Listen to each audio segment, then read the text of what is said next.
ஸ்பர்ஜனின் காலை தியானம் மே 10 கிறிஸ்துவோ மரித்தோரிலிருந்து உயிர்த்தெழுந்தார். 1 கொரிந்தியர் 15:20.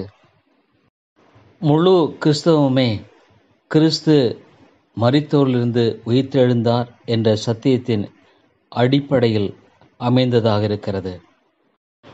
1 கொரிந்தியர் 15:14 கிறிஸ்து எழுந்திருக்கவில்லை என்றால் எங்கள் பிரசங்கமும் விருதா, உங்கள் விசுவாசமும் விருதா என்று பவுல் எழுதுகிறார்.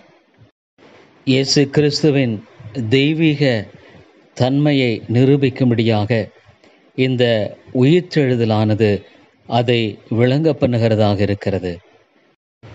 ரோமர் 1:4-5 இயேசு கிறிஸ்துவை குறித்து தேவன் தம்முடைய தீர்க்கதரிசிகள் மூலமாய் பரிசுத்த வேதாகமங்களில் முன்னே தம்முடைய சுவிசேஷத்தை பற்றி வாக்குத்தத்தம் பண்ணினபடி கர்த்தராகிய இயேசு கிறிஸ்துவானவர் மாம்சத்தின்படி தாவீதின் சந்ததியில் பிறந்தவரும் பரிசுத்தமுள்ள ஆவியின்படி தேவனுடைய சுதன் என்று மரித்தோரிலிருந்து உயிர்த்தெழுந்ததினாலே பலமாய் ரூபிக்கப்பட்ட தேவ குமாரனுமாயிருக்கிறார் என்று சொல்லப்படுகிறது. அவர் உயிர்த்தெழாமல் இருந்திருப்பாரானால் நிச்சயமாக அவருடைய தெய்வீகத்தன்மையை நாம் சந்தேகிக்க வேண்டியது அவசியம்தான்.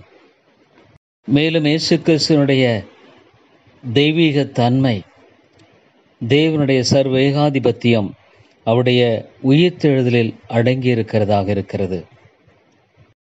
மேலும் ரோமர் 14:9 கிறிஸ்துவும் மரித்தோர் மேலும் ஜீவனுள்ளோர் மேலும் ஆண்டவராய் இருக்கும் பொருட்டு மரித்தும் எழுந்தும் பிழைத்தும் இருக்கிறார். நாம் நீதிமானாக்கப்படுதலும் கூட இந்த விசேஷித்த உடன்படிக்கையின் ஆசீர்வாதமானது அவர் உயிர்த்தெழுதலில் அடங்கியிருக்கிறதாகவே இருக்கிறது. ரோமர் 4:25 அவர் நம்முடைய பாவங்களுக்காக ஒப்பு கொடுக்கப்பட்டும் நாம் நீதிமான்களாக்கப்படுவதற்காக எழுப்பப்பட்டும் இருக்கிறார் என்று சொல்லப்படுகிறது. 1 கொரிந்தியர் 1:3-4 நம்முடைய கர்த்தராகிய இயேசு கிறிஸ்துவின் பிதாவாகிய தேவனுக்கு ஸ்தோத்திரம் உண்டாவதாக. அவர் இயேசு கிறிஸ்து மரித்தோரிலிருந்து எழுந்ததினாலே அழியாததும் மாசற்றதும் வாடாததுமாகிய சுதந்திரத்திற்கு ஏதுவாக ஜீவனுள்ள நம்பிக்கை உண்டாகும்படி தமது மிகுந்த இரக்கங்களின்படியே நம்மை மறுபடியும் ஜெனிப்பித்தார்.